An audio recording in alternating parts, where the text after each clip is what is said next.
नमस्कार, मी डॉक्टर अंजली स्वागत करते तुम्हा सर्वांचं सुंदर माझे घर या आपल्या युट्यूब चॅनेलवर। उष्णता ही शरीरातील वाढू किंवा वातावरणातील वाढू, त्यामुळे होते काय तर पाण्याचा अंश हा कमी होतो। यासोबतच सतत घाम येत राहतो, वारंवार तहान लागते, हातापायाच्या तळव्यांना खूप घाम येतो। काही जणांचे केस फार लवकर पिकतात, त्यामध्ये गळतातही। वाढत्या उष्णतेमुळे बऱ्याच जणांच्या चेहऱ्यावर वांग येतात, बऱ्याच जणांना पिंपल्स येतात आणि हे पिंपल्स हे दुखावणारे, त्यामध्ये पस असणारे असतात। काही जणांना उन्हाळीचा त्रास होतो, लघवीला वारंवार जावे लागते किंवा लघवीला आगाग होते। बऱ्याच जणांच्या नाकातून रक्त येते, ज्याला आपण घोळानं फुटणे असेही म्हणतो। यासोबतच कोणाला जर सतत चिडचिड होत असेल, छोट्या छोट्या गोष्टींवरूनही राग येत असेल तर उष्णता वाढल्याची लक्षणे असतात। आता आपण समजून घेऊयात की नेमकी शरीरातील उष्णता ही वाढते कशामुळे। तर सगळ्यात महत्त्वाचे कारण आहे ते म्हणजे चुकीची जीवनशैली।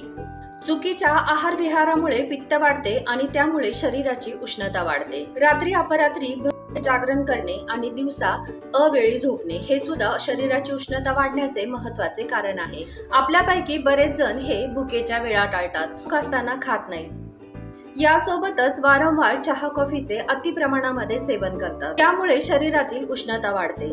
शरीरातील उष्णता वाढण्याचे आणखी एक महत्त्वाचे कारण ते म्हणजे अँटीबायोटिक्सचा अतिवापर किंवा बरेच लोकांना एखाद्या मोठ्या आजारपणातून उठल्यानंतरही शरीराची उष्णता वाढलेली आपल्याला दिसते।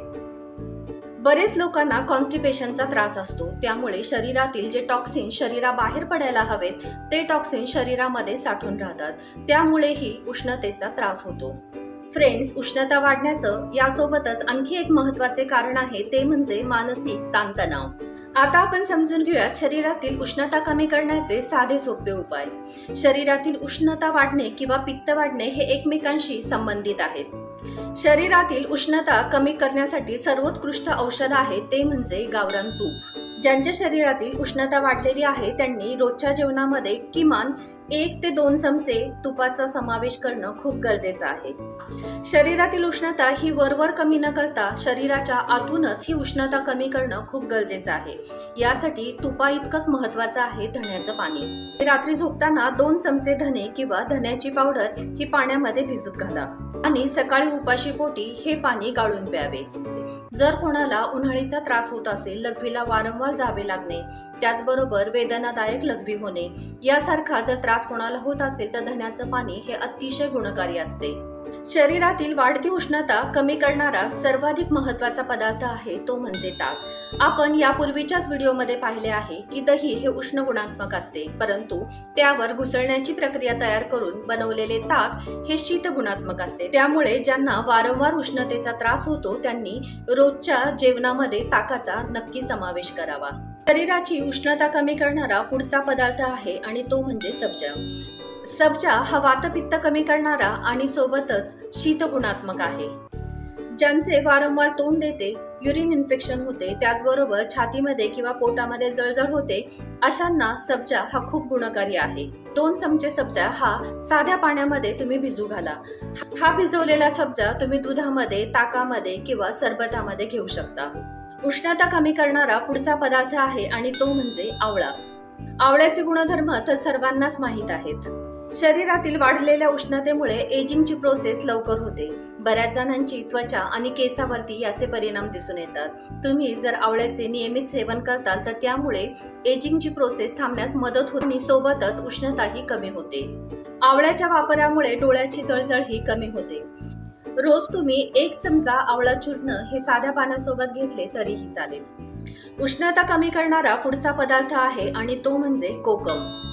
दररोज तुम्ही कोकमचे सरबत घेऊ शकता की कोकम हे उष्णतेच्या तक्रारी दूर करते, यासोबतच दीपन पाचन करणारा आहे आणि कोकमाच्या सेवनामुळे तोंडाला चवही येते। बऱ्याच जणांना रोजच्या स्वयंपाकामध्ये चिंच, लिंबू किंवा दही घातल्यामुळे पित्ताचा त्रास होतो। अशा लोकांनी आमटीमध्ये किंवा वरण करताना त्यामध्ये नक्कीच कोकमाचा वापर करावा। शरीराची उष्णता कमी करणारा पुढचा पदार्थ आहे आणि तो म्हणजे काळ्या मनुका। यासाठी रात्री झोपताना 10 ते 15 मनुका ह्या पाण्याने धुवून घ्याव्यात आणि पाण्यामध्येच भिजू घालाव्यात। उठल्यानंतर चावून चावून खाव्यात। काळ्या मनुकांमुळे उष्णता तर कमी होतेच आणि सोबतच या रक्तवर्धकही आहेत। फ्रेंड्स, आता आपण शरीरातील उष्णता कमी करणारे काही पदार्थ पाहिले।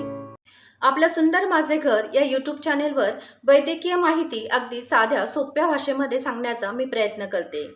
ज्यांनी आजपर्यंत आपल्या चॅनेलला सबस्क्राईब केलेले नाही त्यांनी नक्की सबस्क्राईब करा आणि सबस्क्राईब केल्यानंतर बेल आयकॉन दाबायला विसरू नका. पुन्हा भेटूयात अशाच एका इन्फॉर्मेटिव्ह टॉपिक सोबत. तोपर्यंत stay healthy, stay safe. Thank you.